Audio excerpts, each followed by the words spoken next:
And we are live. My name's John Paul Berg, and this is Dumb the Wiser. As you could see today, we're joined with our returning guest, Mr. Dale Richardson.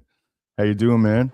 I'm doing all right. I mean, tired as usual, overworked, right? Overworked, underappreciated. I feel you there, man. Yeah, So yeah. today we're going to be discussing the degeneration of Western values and potential solutions to mitigate this or even potentially alter this trajectory. So what are your thoughts, Dale? Well, I mean, there's a lot of lot of stuff going on, but thanks for having me back on. Pleasure. Um, it boils down a lot to feminism, and I know a lot of people are going to get upset. I have no issues with feminists as an individual. This is not the issue. It's the ideology and the agenda behind it, how it's being used and what is actually really going on behind it. Because should women be protected? Of course they should. Nobody's not saying that. That's without it's unreasonable to sit down and say that. But are men and women identical? No, they're not.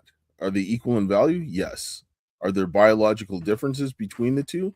Yes, there are. And we have to recognize the reality of the matter, because no amount of education is going to overcome a biological difference. No matter how much I may not feel like a man, I will never understand the experience of a woman because I'm not a woman. I just don't have the biology. And the same goes for a woman is not going to understand the experience of a man because biologically she is not a man. I mean, I don't know how else to say it. So when you look at the differences, not only just in our physical strength, but the way we process information, and you can see that it's designed to the most important function of humanity is reproduction, because without reproduction we cease to exist. So it's highly prioritized on our the way that we are as men and women to tailor reproduction so that human species survives. If not, we're dead, right? There's just no other two ways about it. So we need to go back to a situation where we respect the roles, because I sit down and say that being a mother, number one job on planet Earth, number two is being a father. Everything else is secondary, because you can lose money and replace it, but you can't get back a kid, right? Like, I mean, and if you make a train wreck of their lives, there's no do-overs. I agree. It's a touchy subject too. Like we were discussing prior to going live backstage, it's like it's one of those topics the minute you bring it up and you're looking to analyze it and say there's some core issues that are wrong about this ideology and the effects it's having, you're just attacked or dismissed as a misogynist. And that's what it is, right? So it's such a defensive mechanism that people have to just avoid having this conversation. Well, and I think that we have to take an honest look. Like, I raised a daughter, and like, I mean, as a single parent, and now she's 28.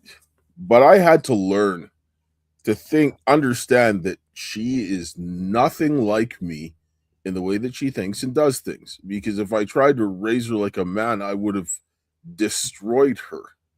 Because I'll tell women, you don't want to be treated like a man. You don't, because most women couldn't handle it. Because honestly, nobody cares about men, but everybody wants the benefits of a man, but they don't want the respect of a man, right? Because no, it's a thankless job. You do it, and everybody expects it, but when it's gone, people then realize what it's like. And so, and men are very they're not quite as nice to each other sometimes when it comes to dealing with things, because we have to get the point across. We're very different. Things that would help a woman thrive will destroy a man, and things that will help a man thrive will definitely destroy a woman. Right? It's just the way it is. One of the hardest obstacles for women to learn, where they've been integrated into the workforce and they have to coexist with men in this environment, is actually assertiveness. So beyond anxiety and depression, the number one thing women visit a psychologist for is for assertiveness training. And it's for those reasons. They have a hard time competing and asserting themselves in these male dominated spheres. Yes, and that's the key word that you used, assertive. Men are not naturally aggressive. Whoever tells you that is lying. They do things like, for example, when they play sports to bring out the aggression in the men, but men are not naturally aggressive. They're assertive. They will go out and do what they need to be done. Is there competition? Absolutely. But aggression is not an inherently masculine trait.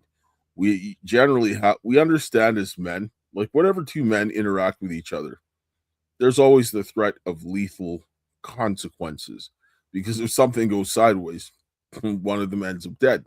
If that man is going to threaten the other man's life or his family, I mean, you understand where that goes. So women are not quite the same that way. So we're wired very differently. And so we have to start looking at the differences in that. So in the workplace, everything to men, whether it is even if it's politics, it's the workplace, everything is war and strategy. This is the way that we are. We're designed to make sure that the external threats outside of our home don't come into our home. We don't wait till it comes. We prevent it from coming in the first place. And this is the way that we're wired. We're protectors. And so that translates into the workplace. So when you're with a bunch of men that are strategizing for war, women don't inherently understand that. That's not their experience. I mean, I agree with you. I'm going to try to play devil's advocate a bit just for the sake of the conversation, but it's a difficult position for me because I entirely agree with you. Now, again, I am aware in this moment presently how sensational such assertions are perceived. It's just right away because we've been conditioned to just like that's bad, it's just like the racism thing. You can't talk about anything. It's like there's a big barrier there, this like liberal progressive barrier to even endeavor to look at this. And there's been multiple waves of feminism. I'm of a firm mind that every one of them have been detrimental, not merely to men but to women themselves especially. I mean, there's so many women. I heard of a study. I shouldn't cite this because I don't know the particulars of it, but it was in an article I was reading. And they did this study amongst very successful professional women, women that went without the family. They focused, career minded, like a man would do. They committed everything to this career and they excelled to the heights. They were actually successful. And they asked these women, if you could go back, would you try to integrate a family in that life, or would you trade it for a family? And it was in the 90 percentile of the women that said absolutely. Now that's just after living through it. These women are now probably in their 50s and they're Yeah. coming to the conclusion that like I didn't be a mother. Like the lies that are being sold to this generation in the modern world are amongst the worst and most pernicious because they're denying people of a life. Well, and I agree. And what people need to understand fundamentally is the way that feminism is inherently structured. It's a psyop. And anybody who says otherwise doesn't know what they're talking about. Because, yes, women do know what they're doing at the moment, but they're not looking at the long term cost of what they're doing. They're, if you look at feminism at its core, it will result in the destruction of the human race. You have made an enemy out of men, by extension, by calling it the patriarchy and saying that that's bad. So inherently, every man is potentially the enemy, like you're living in the matrix, right? And everyone who's not you is one of them. And that's the mentality that you're getting. And then you're creating a war against them. And so if they're inherently, you have the oppressed oppressor narrative. So everything becomes bad. And then, you had some feminists saying that things like there should be a maintained men as being 10% of the population. Well, how are you going to accomplish that? Genocide, right? And then you have women saying online, well, I'm going to go and have find out the sex of my baby to determine if it's a girl or whether I'm going to abort it, right? These types of things that are happening and becoming acceptable. So if you look at what is going from cause to effect, the human race is going to collapse. You look at feminism, the autonomy, and everything else like that that they've gone on.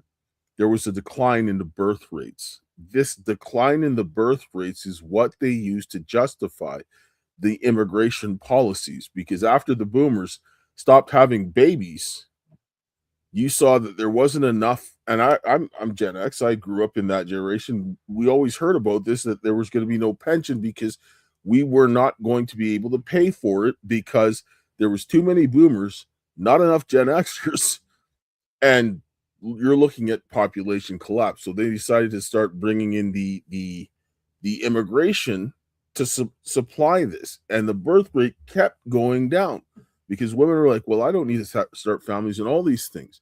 So you're engineering the collapse of your society by doing this. Yes, and it's the social engineering we've seen throughout the 20th century. The last discussion we had, we touched on Bernays and the Rockefeller Association, some of the theosophical origins of feminism, the literal satanic origins, how it's ultimately attacking God and the family and the sanctity of the species ultimately. But one of the worst ways I'm seeing this manifest itself presently is how alienated young men and young women are from each other presently. I've heard other people talk about this. Brett Weinstein did a podcast with his wife, and he's a very secular thinker, but it was a very intriguing episode because he was framing it like we've been evolutionarily wired to be fathers and mothers. And we've come so far from that now. It's like there's a lot of problems coming out of it, but they don't merely seem alienated. There's segments of men and women that actually seem to dislike one another. It's kind of alarming. Well, and this was done again by design, right? Mm, Because men and women are very different. And the people who are doing this, they understand this. And this is what people need to understand. A lot of what they tell you is a lie, and they know it, and they manipulate because they act towards men and women very differently. Men are based on loyalty, and men are very much about building families. Contrary to popular belief, men want families, they want children because they want to have a legacy. Now, a lot of the men that run around acting like an idiot, that's because they've been raised wrong, but and had that beaten out of them. But men understand fundamentally that I need to have children to have a legacy. They, they, they want structure, they want order, and a man will never reach his fullest potential if he doesn't have a family and loved ones to protect, because he goes further for those ones, especially if he has a wife. Nothing will propel a man forward more than a wife. But now you have women that are sold that marriage is slavery, right? mhm. And it's oppression, and that you're not getting paid labor. Fundamentally, um, coming from a Christian perspective, a man and a woman, they become one flesh. You look at your wife as your second self. Why would you disadvantage yourself? Because you're supposed to love your wife like you love yourself. And think about, that's the way the average man thinks about. He considers his wife and his family whenever he's making any decisions. So this is not an issue. The thing is that protection. This is what we're seeing very much more now, more than ever before. Women are talking about they're not being safe. Men kept women out of certain areas not because they wanted to control them, but they understood that there were predatory men that would take advantage of them. And so they didn't want that consequence for the person they loved the most, which is their wife. Why would you let a predator go put her in a position where a predator could go and rape her? You wouldn't, because then you can't undo that damage, and then you potentially have to go and put someone in the dirt. Because the first thing that a man hears if somebody raped his wife or kids is, who do I need to go and permanently solve? Because you lose your mind. So a man understands that I may not be able to maintain control if in this situation, so I'm not going to place my family in that situation. This is fundamentally the issue behind it, because women cannot protect themselves from bad men, or they would have done it. They can't until it's too late. You don't want to wait till the person's already in your door. So, let's get into some solutions. How do we start to and like I say, I think immediately there's an education element because people are just low information and they're so programmed to have an averse reaction to such topics that they're not even willing to delve into them with any level of analysis or objectivity. It's the platforming for one. Education. Most people don't know what they're doing. And I'm going to tell you this right now. When I look at the women that are talking about this, they don't have a clue. Most of them, no. The reason being is women understand men by relation to them. And this is how men and women men understand the behavior of women more so than women do men. The reason being is because of our visual spatial capabilities, and we are designed to protect and look at the people in our family in a crisis to know who needs the attention the most at that point in time. This is how we're wired. And this is when those protective um, drives that are abilities that were given to men are used against women. This is how they traffic and exploit them, because women don't have a defense for this because they weren't given those capabilities in those areas. But we need to have a women, like for example with my daughter. My daughter says a lot of things and from a men perspective that men will listen and they will understand. Well, how does she understand that? Because she has a relationship with her father, right? And I taught her, and so she understands some of these things. She doesn't understand the thinking, but she's like, okay, well, this situation, this is what my dad would say, or so forth. But she understands that only because of that period of relationship, she can't necessarily go to just some random man and understand that. But if she was in a relationship with a man, because of that foundation that she had with her father, she would then understand. This is why parenting is important and being in the child's life. And so when you have people that are in those positions that understand those things, these are the people that need to be platformed to teach the others, because otherwise you're going to have the blind leading the blind. Because a lot of the stuff that I see people spouting off or parroting, they don't have any idea of what it means. They don't know how to apply it in real time, and they can't actually properly instruct people. So we need to get the right people to do the right things, to especially to the women, because the women are the ones that have the least amount of accountability. Well, I think a lot of it is relative to the way it's set up. Like with education, we still use a Prussian model that was introduced during the Industrial Revolution, which is pretty much to make people used to like time schedules of factory work and to sit and take orders and to just memorize and regurgitate information. There's no critical thinking that's prioritized, and this system of education very much is a disadvantage to males.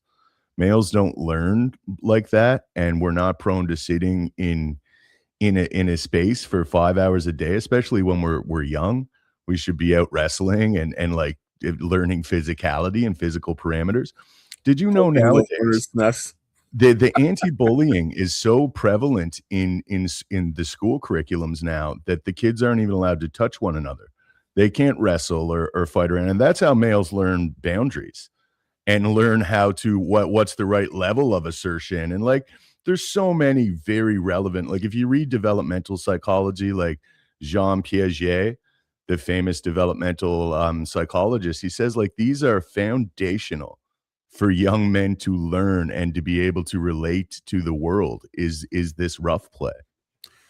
Yes, and even when you look at toys, for example, when you watch little kids will naturally go and grab the things they see the adults have and they start playing with it. This tells you that children play to learn how to become adults. And when you look at the things that they're handing to children, they're giving them things that are going to teach them to become not adults and waste time. Give them things like short attention spans and stuff with all the lights and flashy thingies, and then putting technology in the hands of small children is going to run them off the rails. Because my youngest daughter, for example, her favorite toy when she was little, she had a little sink that she would pretend to wash dishes. When she's little, I used to bring her in her little high chair, put her by the sink with me when I was washing the dishes, and she'd have a little cup and she'd be all happy playing in the water like she's doing stuff. And I would, take her with a little screwdriver when I'm putting something together and hold her hand. She'd feel really happy because she wants to do what she sees the big people do. So when we're using that, and you watch when kids are outside, they learn. You take them out in nature, they start asking you a bunch of questions. This is how we want to start tailoring our learning into how to become better adults, not to sit there and learn how to be indoctrinated, which is what our current model of education is. I can't call it an education system. I'd call it an indoctrination camp. Yeah, that's very evident at this point, and we're actually feeling the ramifications of that. A lot of people, when the DEI was pushed everywhere, a lot of people were saying like, "Well, wait till these young people get in the real world. They're going to get a shock." And that's not what happened at all. These young people came into the real world and they started changing the institutions premised upon these radical Marxian ideas they learned in these indoctrination centers. And therein lies one of the biggest problems. Yes, and I want to touch on the racism issue, because the racism issue is very important to this. And most people don't understand how the racism works. There's been racism, and racism being a bad problem. And the same people in power that you see are going after white people were going after minorities from the beginning. And this is the way it worked. They would be around, these criminals would basically be really racist to other people, but then they would come around white people and they'd be very nice. And people would think that they were kind people, but they were very racist. And you saw this happening on all sides. So they would have people that would go to their own race, they would be nice to them, but they would demonize everybody else. So that when those people from those other races would encounter someone of a different race, they would think everybody was like this. This is how this works. This is how they were sowing division and so forth. And so now they had to, then the government apparatus had to now turn on the white people because they were the largest minority or majority. They were the largest segment of society in order to break them down. And this is what we're seeing now, because when I sit down and watch what's happening now, I'm like, oh, so everybody's now black, right? Like, because I understand this inherently, the court system being against you and all these things. This was daily life. We knew that you wouldn't do certain things because what would be the alternative? Because you never want to put yourself in a position in this way. We know that it's unjust, but now who benefits from this? This is what the key is, especially in Western society. Western society, racism benefits feminists the most because it allows, and the white feminists who are the elites, keep this in mind, not the average woman, the white elite ones get put into positions where men should be because of the racism. This is what ends up happening. Then you have women that are in positions trying to protect men and women from other men when they can't do it themselves. This is the problem, because then they get advanced. Then it changes the way that the structures work, where it no longer becomes protection, but we're all going to be, come along to get along, that kind of thing, and just all have seats at the table. No, that's not the way society works. Society works has to have order and structure. And whether you like it or not, everything that functions efficiently has to have a hierarchical structure. Even in a family, even in a business, and even in a government, there has to be a hierarchy. But the problem is that you have to have a hierarchy where the guys at the top look after the ones at the bottom. And this is why a husband and a wife, the man is supposed to love his wife and his children and sacrifice himself in order to save them. That is the way it's supposed to work, but they teach you that that's not the way it should be, right? And that's where the vision comes. So, yeah, I kind of went off on the That's all tangent. right, man. I want to touch on some of the origins of these ideas. Now, it came in the West through the Frankfurt School. Now, you had figures such as Marcuse, and Marcuse was, I feel it's a direct derivation of Marxism, just in a cultural way, but it was this critical theory. And this is the way to break society into oppressor and oppressed, which is no different than the proletariat and the bourgeoisie. It's divisive, and it creates that dialectic. But from Marcuse actually taught Angela Davis. Now she's the academic that brought us critical race theory. And then from there, it very quickly went Kimberly Crenshaw introduced intersectionality. Now we're in a system where they're reducing every individual within the system to their immutable characteristics and they're categorizing us. Now with intersectionality, it's the systemic, it's like it's how they link together.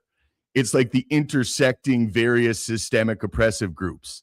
Like if you were, you know what I mean, a person of color with disability or you're neurodivergent, it's just this massive kind of convoluted cacophony of control. But what you end up having is confusion. You can't do this is unsustainable. And this is fundamentally inherently the way that differences between men and women in their thinking and how they structure things.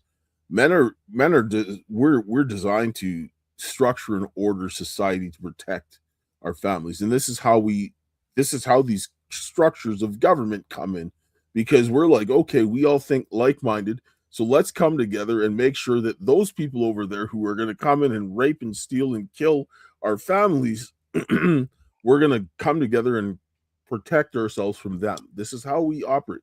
Women don't. And they appeal to certain areas and then they start um like this intersectionality comes from the way that they process and look at information and threat. Men don't do this. And when men do this, they're mimicking they're doing this and they're deliberately doing something that they know is not right. It's foreign to them because we don't think this way. But when you create all of this, it's going to create more and more problems and the need for more and more control. Because if you, either you're going to put it this way, a woman's either going to submit to the protection of a loving husband or she's going to submit to the protection of a state who doesn't give a damn about her. Those are the two things. Mm-hmm. And that's really it. I entirely agree with that. One of the problems is too, it's relative to reflexive empathy, like the Freudian devouring mother. It's like a lot of women are just everything is viewed through a compassionate lens.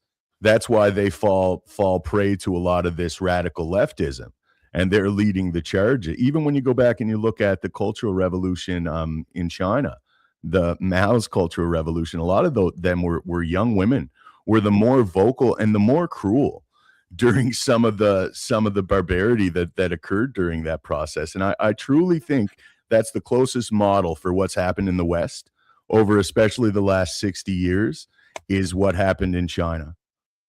You touched on something about the cruelty of the women.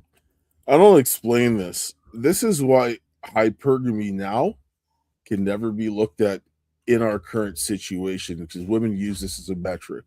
When women have somebody that is beneath them, they don't regard them. This is something that we see continually. The average woman does not do this. The vast majority of women do not do this, and if they do, it's because it's a learned behavior, not because it's inherent in their nature. Men, we fundamentally look at those but below us that are in a position of disadvantage because in our family, the man's the strongest. He can impose his will on anybody in the family if he wants to, but he doesn't.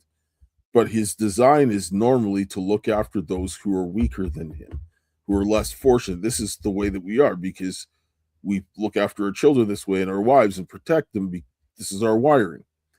So when you're putting women in positions of power, they're going to care less to be than the people underneath them.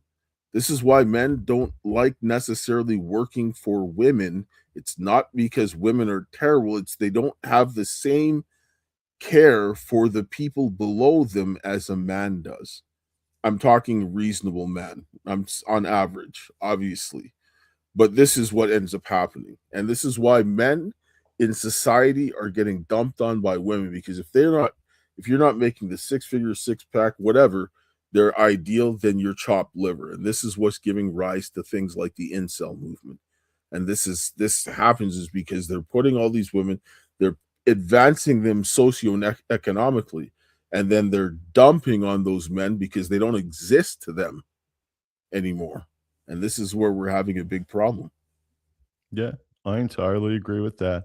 It's So we're about halfway through the episode. Why don't we pivot now to some potential solutions? Do you have some slides prepared or some screens?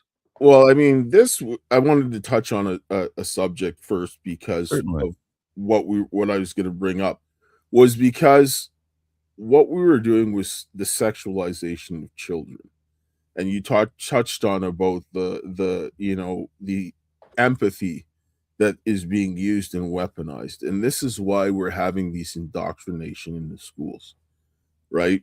And so they make you feel bad. This social emotional learning is going to affect, or the soji, whatever you, however that's represented, is going to affect women more than it's going to affect men, because we're not wired to do so. This is one of the reasons why, for example, with Derek Reimer, he went to go and protest the drag queen story hour and the sexualization of children. What people want to do, that's their own thing, but putting that, the state has no business bringing that to the children. It's not their responsibility. It's not their responsibility to tell you what your child is. That is yours as a parent on how that happens. So now, because of this, the women on the left are the ones that are supporting this because they're believing they're empathetic. But this is where we have to draw the line and take a hard stance against this. The people who are dealing with this is the government. The government doesn't have any business in your household on how you raise your children. I don't care how much it hurts somebody's feelings. If you're not harming that child in criminal harm, they have no business telling you how to raise your child. They don't. And we have to stop it. And this is one of the things that I was wanting to bring up, because this is one of the things that I addressed that the government is doing, because when the women are going to the state, they are getting them to abuse people in order to get what needs to be done, because that's the only way that you can accomplish the things, is through abuse. So It's very reasonable to me. let me see here. I'm going to get this. Let me get here. So oh, just looking for it here through this list here. Take your time, man. Um,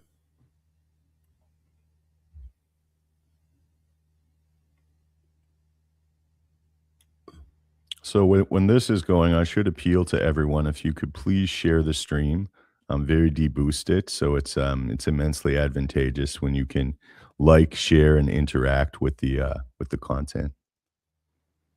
well, this is odd. It is.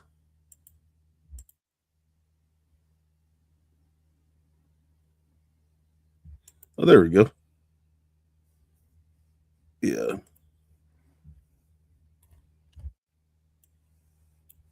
Okay. So where are we here? Let me look here so I can see this. Let me pull this up on my other screen so I can see what I'm doing.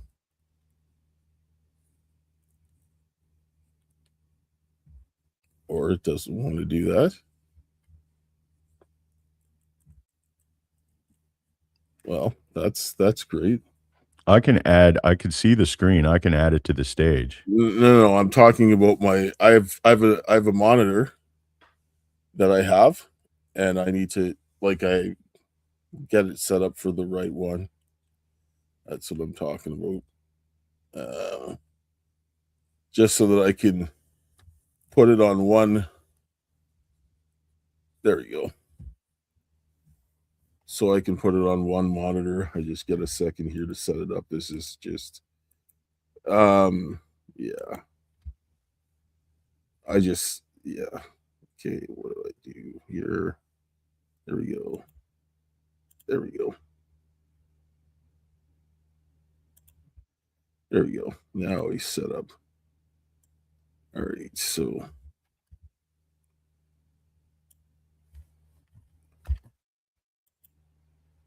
all right. So for when we went, this is what I did about talking about going to the government. So I don't know if you need to pull that up. All right.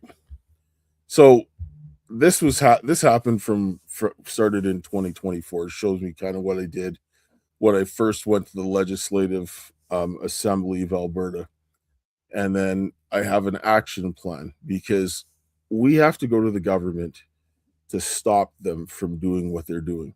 And the petition for, and this is me serving the RCMP and putting them on notice. People can go and watch this. And this is us slow rolling. This was in 2024. Filed treason complaints about what was going on.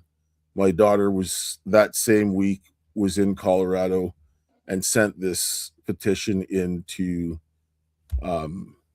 for Tina Peters. And here's the different stuff that they have here that outlines the action plan. There's a script for emails and to read out the documents. This is a petition. It's got the brief. This is the most recent one that my daughter, my Pastor Archer Pulowski and Derek Reimer and myself, we signed and we submitted it to the Alberta Legislative Assembly. Sorry, we sent it to Peter Singh. He's the Calgary East MLA.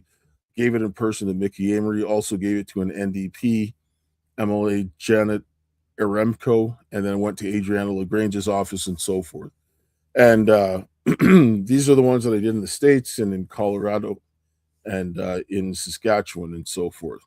I'll bring up another thing here so that people could see. So first of all, where can people find this website online? You should definitely. Yes, it's at dsrcaresconsulting.com / the CARES Project Action Plan. Or if you just go there, right, the screen will look like this, right? And this is a business that got killed, but you go up to the top, CARES Project Action Plan, and it has it there. It also has the tab where you have the CARES Project that tells you a little bit about what we were doing and how we ended up coming here, and then the different things that they have there. And this is actually General Flynn who was talking about the work that I was doing. And my daughter was in Colorado handing this over. And he said that this is a national security concern that must be addressed because my work was tied to COVID and being a whistleblower. And he was the former director of the Defense Intelligence Agency under the Obama administration. And so this ties a whole lot of stuff, and they have the different petition and some of the shows that we're on and so forth. Yeah, I'm gonna bring up the petition itself though. Let me see here. I'm gonna have to switch the switch here. Let me just I'm gonna remove it and then I'm gonna bring it back. I gotta change the I gotta change it again. No worries. I'll take a moment again while you're doing that to appeal to the audience. I hate to be so repetitive, but organic reach, the only reach I get is organic through shares and people interacting. As I said, it's my content is very deboosted. So it's very helpful if you could do that. Thank you. Yeah, no worries. All right. So I'm gonna show people kind of what this looks like. I'll bring this back up now. Yeah. So this kind of comes over here and I'll show people what it looks like. So you have this petition brief. The petition I did, it talked about COVID and some of the different things that went along leading up to it. Because this whole idea of the indoctrination went overboard after COVID. And the reason being, it's like, for example, like human trafficking. When a pimp beats a woman to start prostituting her, right? They traumatize them and then they get them to do something wrong because they are suffering from being beaten and traumatized. Well, COVID traumatized a lot of children and people as a whole. Families started to break apart and all of these things because you were locked in your homes, you were forced all these things, financially being devastated and so forth. And that was a crime in and of itself. But then they started to push this, like the transgender agenda went through the roof during COVID, and they started to do all this kind of craziness.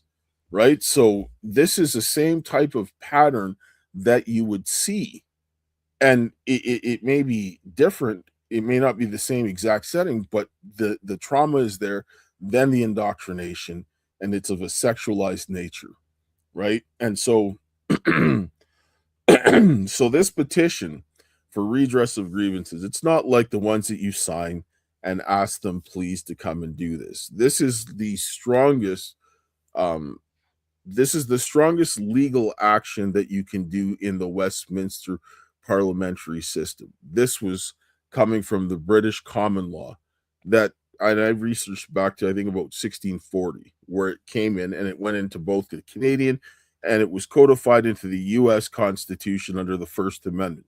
This is protected by Section 2 of the Charter, freedom of expression and so forth. This is all part of this. And because we're talking about the cruel and unusual punishment that went along with it and outright torture in the case of myself, my daughter, Arthur Pulowski, and Derek, this is a problem when you're using these types of tactics to push these things on people.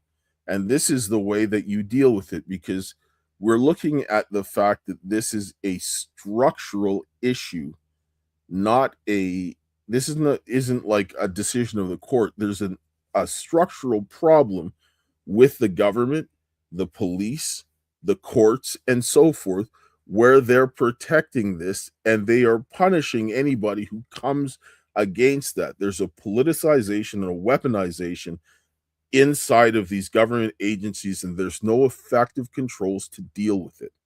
The only people who can deal with this is the government, right?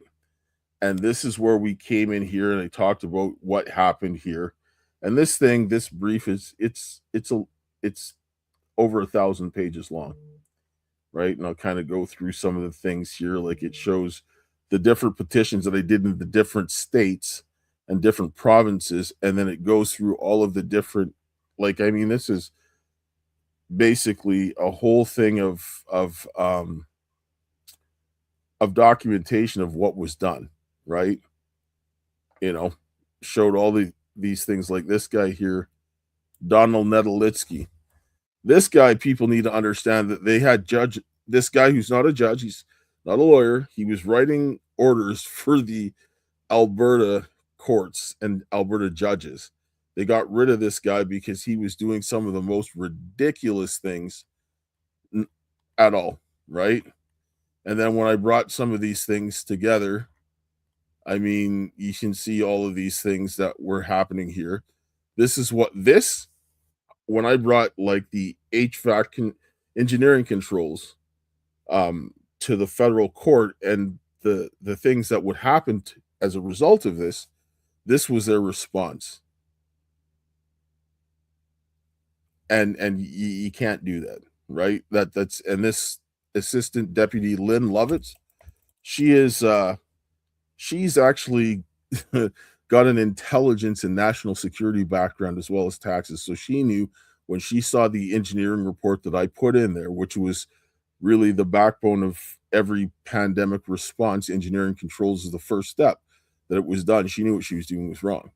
And then it talked about the sexualization of the children. And this is where they sent things, the court committed fraud, saying that I accepted service to a wrong email address and put this out publicly, and they had to change stuff and so forth.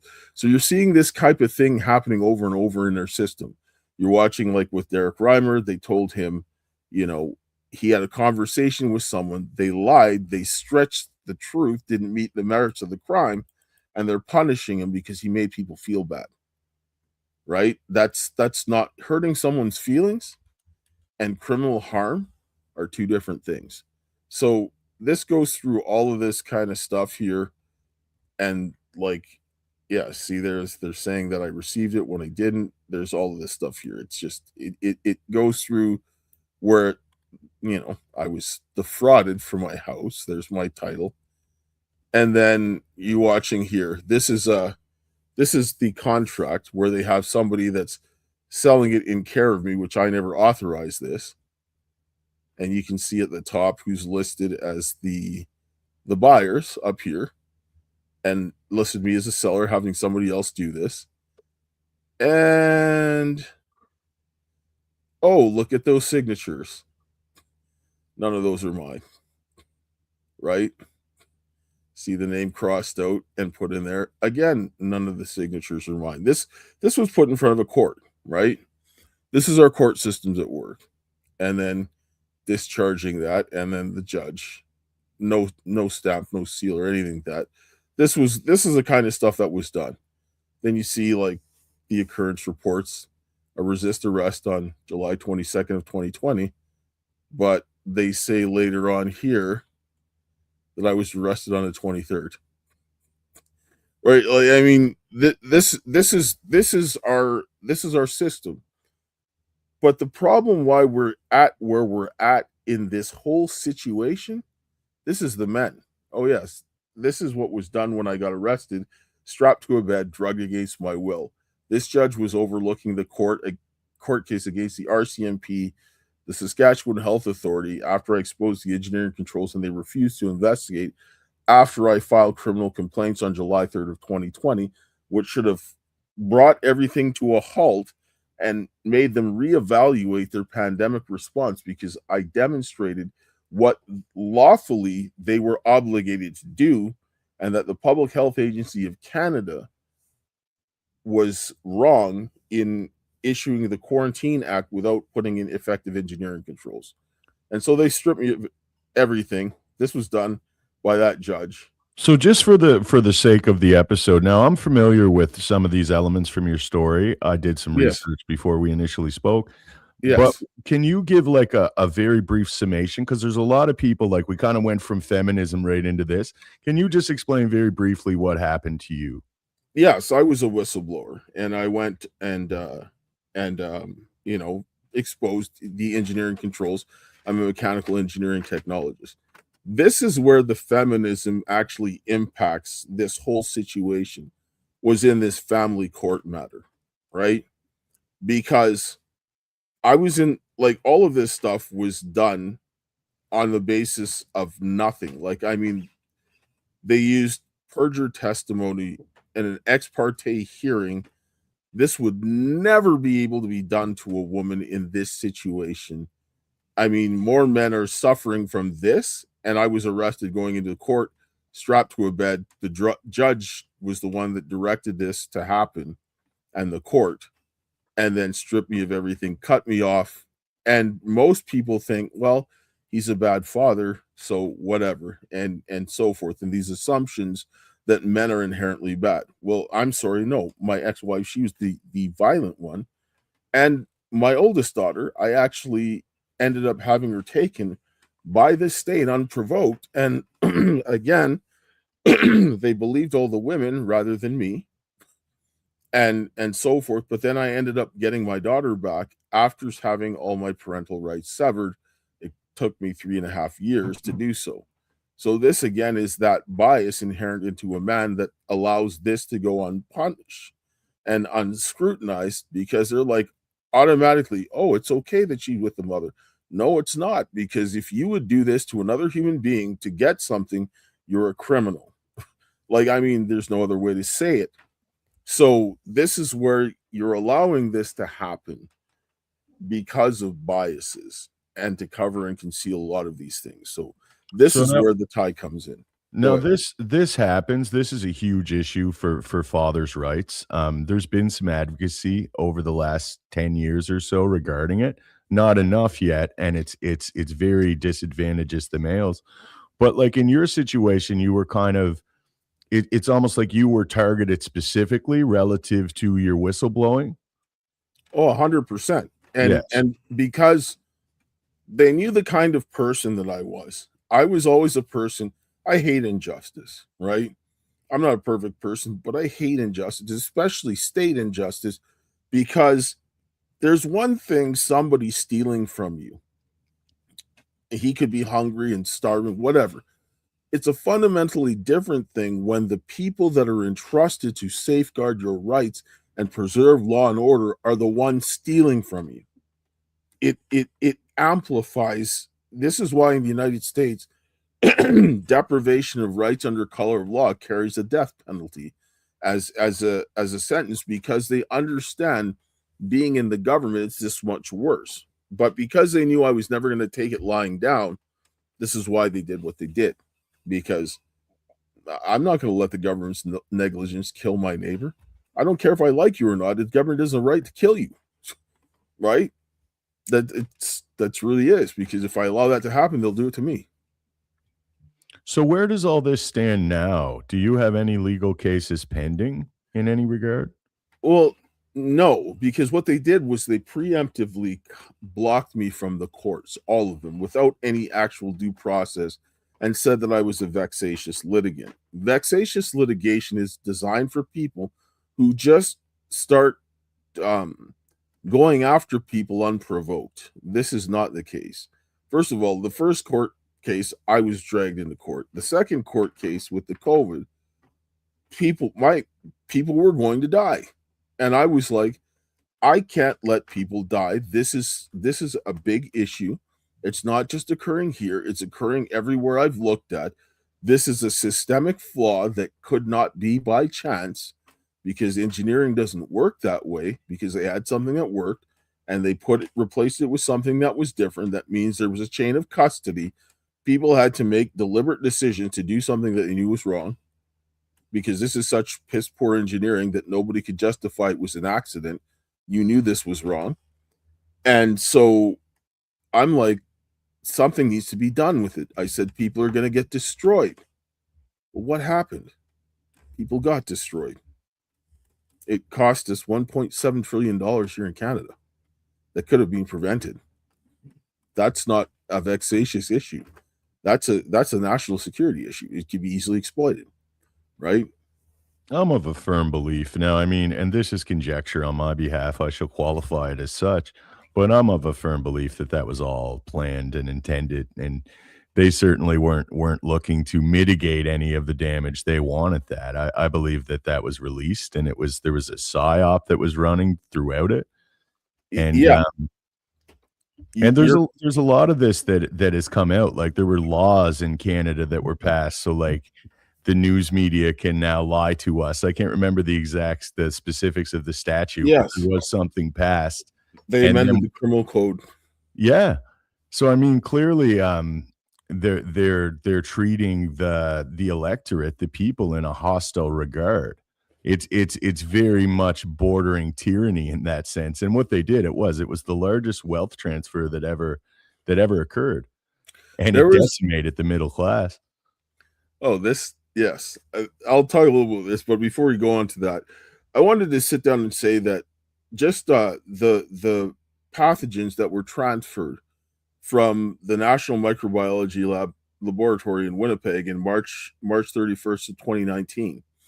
Uh, Dr. Shi Zhengli, she put out a paper with the people at Wuhan about some people that were infected with the COVID-19. The thing is they found contamination in it. She put this out, but she used the PCR test, which was wrong. And people say, "Oh, the PCR test didn't work." Yes, of course. And they're like, "COVID was never isolated." No, it was. And what they used a PCR test to do is to mask what was done, because it was then tested later by Dr. Stephen Quay. And there was actually, I have 4 of the papers, which I'm going to be putting out shortly, that demonstrate that the Bangladesh strain of the Nipah virus, which came from Winnipeg, was found in the samples that were put out, and the genetic profile of those samples that were put out by Shi Zhengli. But she didn't report that, but other people did, and even one peer-reviewed paper said contamination, and people were saying co-infection. Somebody said, well, maybe the contamination came from a lab, but the problem is that the Nipah virus, which is a level 4 pathogen, which requires strict engineering controls, a separate breathing apparatus was not worked in the same place. You have a biocontainment breach. It came from Winnipeg. They used the techniques that were developed at Winnipeg for cloning the Nipah virus that were developed under Dr. Chu, who was escorted out with Dr. Chang, that were in 2021 when they were escorted out, right? This was all connected to this. So we have a duty to investigate. So were Engineering, these the individuals that were tied to the Chinese? yes, You know, for this, yes, yes, I'm aware of this. yes, and that means Peter Daszak and people he was associated, Dr. Shi Zhengli, who is also familiar with working with the Nipah virus, were connected to working on pathogens, unauthorized pathogens that came from the Winnipeg biolab. That is a huge problem. And then knowing that the engineering controls were ineffective, these things are spread through aerosolization, and they have a method of effectively spreading this. This ends up, and then placing that in those conditions, there's no way that anybody could sit down and say that they reasonably couldn't think that that was going to spread. You were going to create a leak. So people knew that there was a biocontainment breach. They need to figure out why. And the stuff that I have is connected to that. And this is one of the reasons why there's so much, so many issues, so much pushback for this. But the family matter is how they used to muddy the waters and to destroy me in a way that it would have been impossible to do otherwise. And this right back feminism. It's scary stuff, man. I've heard, I spoke with some other whistleblowers in different areas, like Kirk Reese is a friend of mine, and he has a crazy story too where similar things were done. He was drugged, he was they destroy your character, they destroy your life, your livelihood. It's, it's really creating a disincentive for people to speak up against the corruption that's occurring. Well, yes, and this is why you need to, and this is why it's more important men, because men are the ones that should be dealing with this. And this is why we're designed for this. Women should not be on the front lines doing this. They're not going to react in the same way under the pressure. Like at this point, people are like, oh, well, they're worried about being killed. I'm like, I don't even care anymore because what I'm doing right now, it's worse than being killed. Like they can only kill you once. They torture you, continually destroy you. They destroy your children. No human being should ever live through that, right? So at the end of the day, it's like, stop. But I got arrested right before the convoy and the Coots protest. This is at Coots on December 30th of 2021 when I tried to report this stuff again and they arrested me, right? And these guys, they swarmed me for that false warrant, right? And then I went ahead and after this went to report this, they shut it down. Then you saw all that stuff happen. The RCMP did this. This was the same one that was trying to frame Jeff Colvin for crimes that he did not commit in Chestermere because he wanted to remove the RCMP because of the fraud and embezzlement that was going on and their involvement in shielding it, right? And this is some of the stuff that I put in through the Court of King's Bench and the engineering report that I put in there, which let me see if I get down to it here. It was that was the thing that would have killed Rook's orders, because what Rook did was gross to Pastor Archer Pulowski, and oh yes, there it is. And there's one of the last times that I was with both of my daughters. And this, like, I paid the price. I haven't seen my youngest daughter.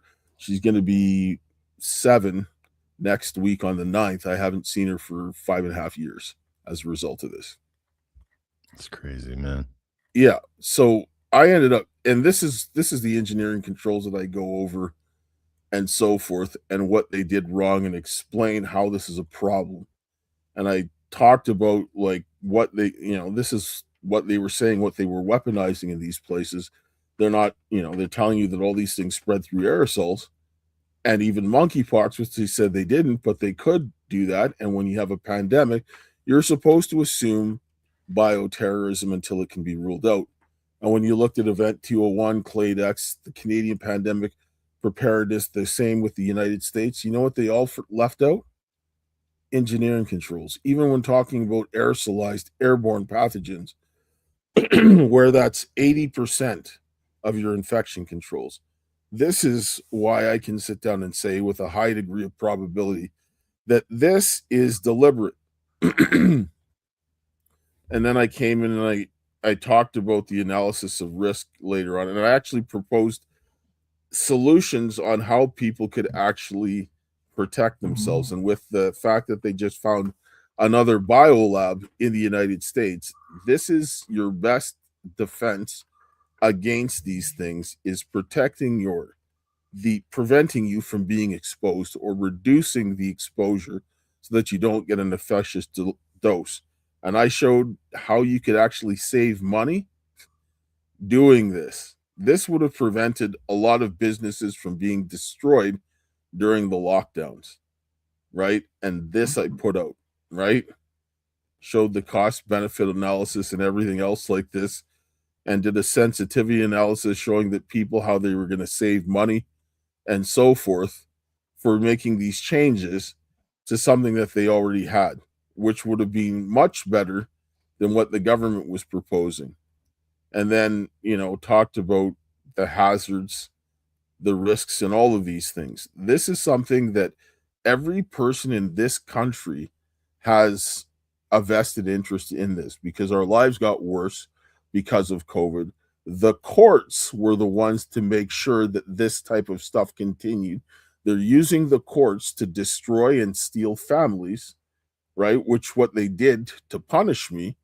I did the disaster potential, used the Challenger and the Columbia of the lesson learned, and use that as what they were doing, because they understood from SARS-CoV-1 that this shouldn't have happened, right?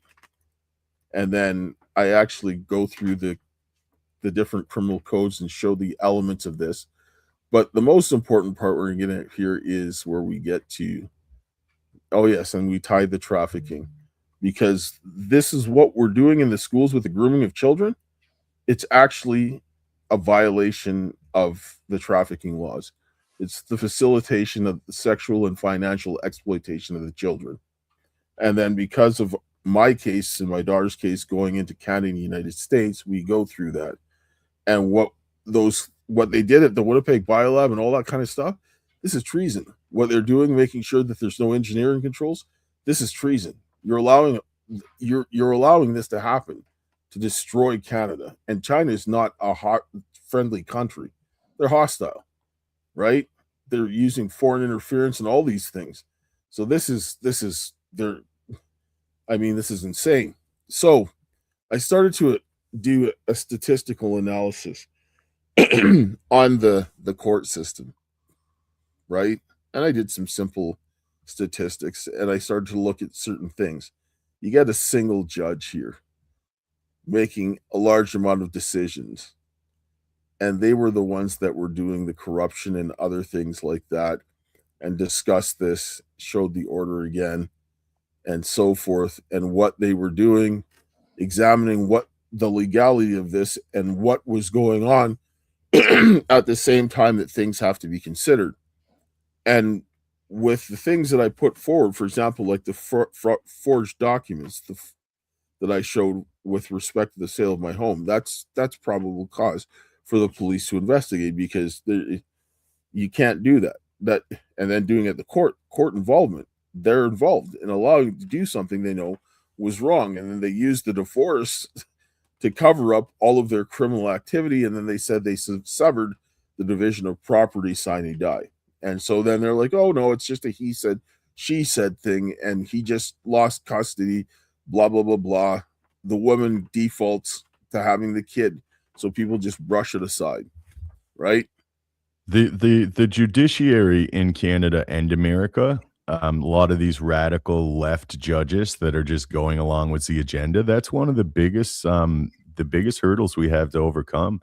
Yes. And I don't see a clear strategy on how to do so. Like I said, it's even occurring in America with the Trump administration that has actually a lot of power, and they're being resisted by this corrupt judiciary. This is why this is what needs to be done. A petition for redress of grievances isn't to the courts, it is to the elected officials. And in Canada, what I used was under Section 92, subsection 14 of the Constitution Act, the administration of justice is under the exclusive control of the legislative assemblies of each province. Now, for the operation of the courts, that is the province. The selection of judges, federal. The police, the RCMP. If you have a problem with the RCMP, you have to contact the Civilian Review and Complaints Commission in Ottawa. Well, that means the disciplinary is under the federal jurisdiction and not provincial jurisdiction. That is unconstitutional. Literally, the only place that you can fix this is cannot be a court, because the courts are also part of the problem, and it's a structural problem. The court can't pass laws. The only place, according to the Constitution, that can fix this is the legislative assembly of each province, or in the state, the state house. So this gives the people the right to go and address this in a very expeditious manner. But the elected officials don't want to do this because they want to protect themselves, and you see the status quo. But this is where the people have to hold their feet to the fire. We've put this in already. Now the people need to just get up and run with it. And this is why we had the action plan that I showed you, that had the phone call, the email strips, and everything else like this, for the people to start pushing this, because it's their right, because the elected officials are the ones that we have the most access to, and they are to do our will. I don't give a damn what people say, that the king this, the king that. The king is only the king because the people agree that they're going to rule over them. Because when people had enough, what happened to the kings? They got deposed, right? Yes, absolutely. They derive their authority from our compliance and only our compliance in some Yeah, very real way. But yeah, I got a hard stop here soon. There's not really a lot of questions. We have a lot of people that have shared the post. I want to thank, or shared the stream. I want to thank everyone for that. Um, I also want to thank everyone for coming out to join us for this conversation. Now, before we go, Dale, I want you once again to tell everyone where they could find this information and where they could find you. yes. You can find it at www.dsrcaresconsulting.com. And that, look for the CARES Project Action Plan. If you can bring this one up here, I just had to put this up here. Sure. We have also set out for people to support us, because I mean, we want people to get this in their hands, for them to understand how to protect their rights, because we want people to serve this information, to hold the government accountable, to protect our children. And we need more men to do this, because people have to understand that you get a bunch of people um, coming together. They say a bunch of women coming together is an inconvenience. But if you have a bunch of men coming as well, it fundamentally changes the dynamic of this. And this is something that every person needs to understand, because the government, we're not asking like these thick petitions where you sit down and you ask and say, please do this. No, this is a demand. And this is, be as forceful but lawful. You can be peaceful, but you have to be forceful in the fact that you're not going to back down. And this is what we have to understand. We don't have to be violent. Like all the people that want to resort to violence, that's a losing cause, right? Completely a losing cause. And so, yes, this is the donor box if you want to support. We also have other ways that support. We have merchandise and so forth. But we want people to learn this information, to teach other people. This is going to deal with the sexualization of the children in the schools. This is going to deal with the cruel and unusual punishment from the mandates. It's going to deal with the corruption in the courts, and it's going to deal with the government. We want people to force their hands into either doing our will or exiting, because what are people going to see when they see this? That you've tortured 4 people, destroyed their lives, and they are all not connected together until this happened. This is where the government is tyrannical, and the people need to step up and stand up. And there's also put these in the States as well. And so whether you're in Canada, United States, this can be done. This is for the people. It's really all there is to it. And yeah, reach out to me on X at DJS Richardson if you have any Awesome. questions. Well said, man. I wish I had more time, but I'm sure we'll be getting together again in the future. I Yeah. just want to thank you for coming out to talk with us again, and I want to thank everyone who tuned in. My name's JP Berg, and this is Dumb the Wiser. Thanks, guys. Cheers.